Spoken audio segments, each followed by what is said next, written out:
అమ్మ అందరికీ నమస్కారం. నమస్కారం అనే కన్నా చిన్నారులందరికీ కూడా నా ఆశీర్వాదాలను చెప్పడానికి చాలా గర్వపడుతున్నా. ఎందుకంటే ఒక మంచి కార్యక్రమానికి శ్రీకారం చుట్టడమే కాదు, ఇది ఈరోజు ఒక గంట ముందో పెట్టిన ప్రోగ్రాం కాదు. 10 సంవత్సరాల క్రితం నుంచి ఎమ్మెల్యేగా ఇక్కడున్న పాలకొల్లు ప్రజలు అందరూ కూడా ఓట్లేసి గెలిపించి ఎమ్మెల్యేగా చేసిన తర్వాత తన వంతు బాధ్యతగా, ఒక సామాజిక బాధ్యతగా ఆ బాధ్యత నెరవేర్తించాలి అని మొట్టమొదటిగా ఆడపిల్లల్ని రక్షించుకుందామనే ఒక మంచి నినాదాన్ని తీసుకొని దాన్ని ఎక్కడా కూడా క్రమం తప్పకుండా గవర్నమెంట్ ఉన్నా లేకపోయినా ప్రతి 2 సంవత్సరాలకు ఒకసారి ఈ పాలకొల్లులో చేస్తున్న ఈ మహిళా లోకానికి చేస్తున్న ఒక అభిషేకంగా భావించాలి ఈ కార్యక్రమాన్ని. దీన్ని ఇంత పెద్ద ఎత్తున కార్యక్రమం నిర్వహిస్తున్నందుకు ప్రత్యేకంగా రామానాయుడు గారికి, మా సహచర మంత్రివర్యులు, ఇరిగేషన్ శాఖ మంత్రి అనే కన్నా ఒక టీచర్గా, ఒక లెక్చరర్గా ఈరోజు మనం ముందుండడమే కాదు, చంద్రబాబు నాయుడు గారిని కార్యదక్షత మనం అందరం చూసే ఉంటాం. చంద్రబాబు నాయుడు గారు ఎంత కమిట్మెంట్తో వర్క్ చేస్తారో మనందరికీ తెలుసు. చంద్రబాబు నాయుడు గారి తర్వాత అంతే శక్తితో, అంతే కమిట్మెంట్తో వర్క్ చేయగల ఏకైక మంత్రి ఎవరైనా ఉన్నారంటే నేను రామానాయుడు గారిని చూస్తా. ఆ రామానాయుడు గారిని చూసిన ప్రతిసారి ఆ కమిట్మెంట్ కానీ, ఆయనకున్న నిబద్ధత కానీ, హార్డ్ వర్క్ కానీ చూస్తూ ఉంటే నిజంగా ఇలా ఉండాలేమో అని చాలామందికి ప్రేరణ ఇచ్చే వ్యక్తి. అటువంటి వ్యక్తి ఈరోజు ఒక మంచి నినాదం తీసుకొని ఆడపిల్లలని రక్షించుకోవాలి అని చెప్పి సేవ్ గర్ల్ చైల్డ్ అనే కార్యక్రమాన్ని తీసుకురావడమే కాకుండా ఇక్కడికి నాలాంటి వాళ్ళని చాలా మందిని ఇక్కడికి పిలిచి మిమ్మల్ని అందరినీ కూడా ఇన్స్పైర్ చేయడానికి తన సామాజిక బాధ్యత నిర్వర్తిస్తున్నందుకు ఒక ఆడపిల్లగా, ఒక మహిళగా, ఒక తల్లిగా మీకు ఇక్కడ ఈ స్టేజ్ మీద శిరస్సు వచ్చి మీ అందరికీ కూడా నమస్కారం తెలియజేస్తున్నా. ఇంట్లో ఏదైనా ఒక పని చేయాలి అనుకుంటే, మగాడు బయటకు వచ్చి పని చేయాలి అనుకుంటే ఎవరు సపోర్ట్ ఉండాలండి? ఎవరు సపోర్ట్ ఉండాలి? మీ ఇంట్లో మీ అమ్మ, మీ నాన్నగారు పని చేయాలంటే ఎవరు సపోర్ట్ ఉండాలి? పక్క నుంచి అమ్మ సపోర్ట్ ఉండాలా?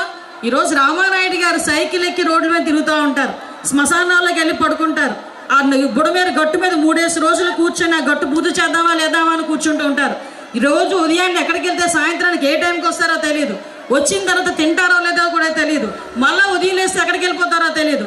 అయినప్పటికీ కూడా పిల్లల్ని కంటికి రెప్పలా కాపాడుకుంటూ, ఆయన ఆరోగ్యాన్ని కాపాడుకుంటూ, ప్రజల సేవ గురించి తన భర్త ముందుకెళ్తున్నారని వెనకాల నుంచి నడిపించిన అమ్మ సూర్యకుమారి గారికి కూడా ఈ విషయంలో మీ అందరికీ నేను ధన్యవాదాలు తెలియజేసుకుంటానమ్మా. అమ్మ శ్రీజ, అదృష్టవంతురాలివి. ఇంత మంచి నాన్న నీకు ఉండటం, ఇంత మంచి నాన్న కూడా నా అందరికీ కూడా ఉండాలని మనస్ఫూర్తిగా కోరుకుంటే నీకు కూడా ఆశీర్వాదాలు. నేను ఇక్కడికి వచ్చిన తర్వాత ప్రతి ఒక్క క్షణం కూడా అబ్జర్వ్ చేస్తూనే ఉన్నా. ఇక్కడ చూస్తే నాతో పాటు కూడా మా డిఎస్పీ, మా లేడీ ఒక ఆఫీసర్ ఉంది, ఎదురుగా ఎస్ఐ మేడం, నా వెనకాల నుంచి పోలీస్ డిపార్ట్మెంట్ వాళ్ళు, ఈ రోజుకి కూడా అంగన్వాడీ టీచర్స్, కార్యకర్తలు, చాలామంది ఉమెన్ ఎంప్లాయీస్ అందరూ కూడా ఈ కార్యక్రమంలో పాల్గొన్నారు. ముఖ్యంగా చిన్నారులు. గంట సేపు మనం ఖాళీగా కూర్చోమంటేనే కూర్చోము, అటువంటిది మిమ్మల్ని 3 గంటల సేపు అలాగే కూర్చోబెట్టించారండి ఎమ్మెల్యే రామానాయుడు గారు.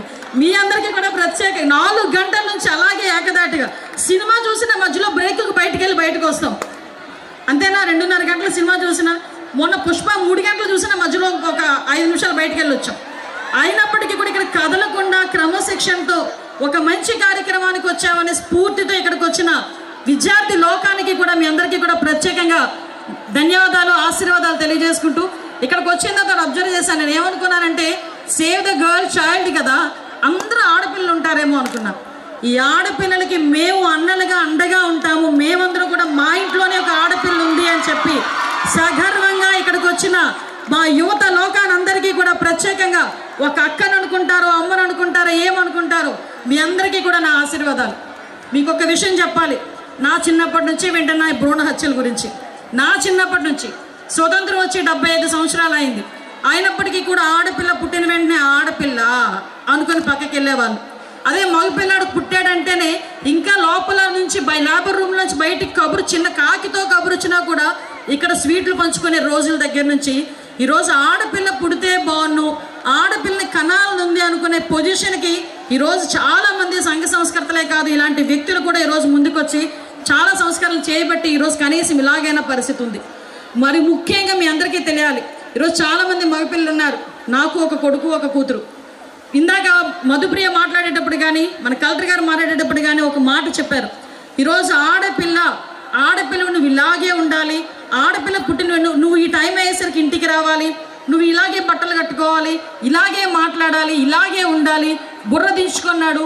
ఈ పరిస్థితులు ఇదే సేమ్ యాస్టేజ్గా మన ఇంట్లో ఉన్న మగపిల్లలకి సైతం చెప్పి మనం నేర్పించుకొని ఉంటే ఈరోజు బయటకు వచ్చేసరికి ఇన్ని అరాచకాలు జరిగేవా అని నేను అడుగుతున్నా. ప్రతి ఆడపిల్లని ఎలా పెంచుతున్నారో ప్రతి తల్లి, ప్రతి మగబిడ్డని కూడా ఆ తల్లి అదే బాధ్యతతో పెంచాల్సిన అవసరం ఉంది. ఈరోజు బయటకు వస్తే పోలీసులు మనకు రక్షణ చేస్తారు, రక్షణగా ఉంటారు అనేది పక్కన పెడితే, ఫస్ట్ ఆఫ్ ఆల్ మన ఇంట్లో పోలీసింగ్ తల్లే చేయాలి అని చెప్పి డే ఫస్ట్ నుంచి కూడా మేము మాట్లాడుకునే సందర్భం. ఎందుకంటే ఆడపిల్ల స్కూల్ నుంచి పిల్లలందరూ కూడా స్కూల్ నుంచి వచ్చిన తర్వాత స్కూల్ బ్యాగ్ పక్కన పడేసిన వెంటనే ఫస్ట్ తీసుకునేది ఏంటో తెలుసా? Cell phone. అమ్మ దగ్గర నుంచి ఫోన్ ఎక్కడుంది, నాన్న ఫోన్ ఎక్కడుంది, అమ్మాయి ఫోన్ ఎక్కడుంది అని కూర్చొని ఆ రీల్స్ చూస్తారు. ఏదేదో అందులో నాన్న చెత్త చదారం అంతా అందులోనే ఏడుస్తుంది. అవన్నీ కూడా చూసి కొంతమంది ఇన్స్పైర్ అవుతారు, కొంతమంది పక్కన పడేస్తారు. వాట్ ఎవర్ ఇట్ మేబీ, ఏమి జరిగినా ప్రతి తల్లి కూడా అందులో ఏమున్నది, ఏమి చూస్తున్నారన్న సంగతి కూడా ఆలోచన చేసుకోవాల్సిన అవసరం ఉంది.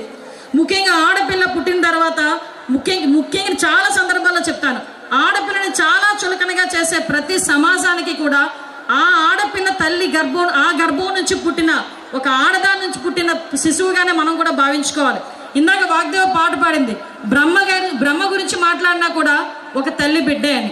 అటువంటిది ఈరోజు నువ్వు చులకనగా చూస్తున్నదో, నీచంగా చూస్తున్నదో, అంటే అస్థిరంగా చూస్తున్నదో, నీ తల్లి లాంటి ఒక ఆడదాన్ని చూస్తున్నాను అన్న ఆలోచన వచ్చిన ప్రతిసారి కూడా ఈ అరాచకాలు తగ్గుముఖం పట్టాలి, పడుతూనే ఉంటాయి.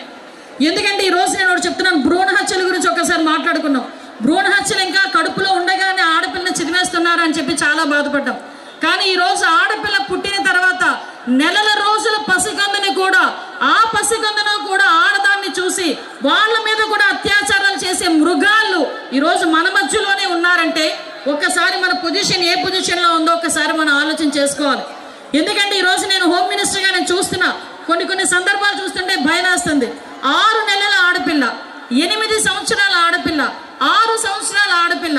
అరే ఆడపిల్ల రోడ్డు మీదకి వెళ్తే పొట్టు బట్టలు వేసుకుంటే అవతలోడికి అలా ఉండదా అని చెప్పి మాట్లాడే రోజుల నుంచి ఏ ఆడపిల్ల చిన్న పొట్టి బట్టలు వేసుకుందని 6 నెలల పసికందుని కూడా అత్యాచారం చేయడానికి సిద్ధపడుతున్నారంటే ఒకసారి మనలో ఉన్న మానసిక రుగ్మత అనుకోవాలా, మన సమాజంలో పట్టిన ఇలాంటి పీడ శక్తుల్ని ఎదిరించాలి అనుకోవాలో ఇక్కడున్న ప్రతి ఆడబిడ్డ ఆలోచన చేసుకోవాలి. ఎందుకంటే ఆడపిల్ల అనేసరికి చాలా నీచంగా పరిస్థితులు. ఆడపిల్ల కనాలంటే, ఒక బిడ్డని కనాలంటే మనం ఒక చేతికి చిన్న గీత గీస్తేనే అమ్మ అని చెప్పి 4 కుట్లు వేయించుకొని 40 రోజులు ఇంట్లో పడుకునే పరిస్థితి. అటువంటిది ఒక బిడ్డని కనాలంటే ఒక కత్తితో 7 సార్లు 10 సార్లు పొడిస్తే వచ్చే నొప్పి 7 సార్లు, అది 7 టైమ్స్ పుడితే ఎలా నొప్పి వస్తుందో అంత నొప్పితో నీలాంటి ఒక బిడ్డని కని ఎంతో అల్లారు ముద్దుగా బిడ్డని పెంచుకొని ముద్దులాడుతున్న అన్నం తినిపించుకొని పిల్ల స్కూల్కి వెళ్తుంటే మురిసిపోయి, కాలేజ్ ఏజ్ వచ్చిందంటే ఒక రకంగా ఒక ఫంక్షన్ చేసి ఒక ఆడబిడ్డని ఇంత అందంగా పెంచుకోవాలా అని కూలి పనులకి వెళ్ళి ఆడది కూడా ఆ ఆడబిడ్డని చాలా చక్కగా చూసుకోవాలి, మగపిల్లని చాలా చక్కగా చూసుకోవాలనుకున్న పరిస్థితి నుంచి ఈరోజు ఎవ్వరూ ఏదీ కాకుండా ఆ ఆడబిడ్డలను తీసుకెళ్ళి 6 సంవత్సరాలు, 7 సంవత్సరాలు, 8 సంవత్సరాలు, ఒక్కొక్కసారి ఆ మాట వింటుంటే భయం వేస్తుంది. నేను ఈరోజు ఈ వేదిక సాక్షిగా నేను నిమ్మల రామానాయుడు గారికి కూడా ఒకటి నేను వేడుకుంటున్నా. సార్, మీరు సేవ్ ద గర్ల్ చైల్డ్ అని చెప్పారు. పుట్టే బిడ్డ గురించి ఈరోజు మనం మొన్నటి వరకు మాట్లాడుకున్నాం. పుట్టిన తర్వాత ఆడబిడ్డ రక్షణ గురించి కూడా ఒక సామాజిక బాధ్యత తీసుకొని మీలాంటి మంత్రులు, మనవలాంటి అందరం కూడా ఈరోజు చేయి కలిపి ఆ రక్షణలో ముందుకెళ్లాల్సిన బాధ్యత కూడా ఉంది.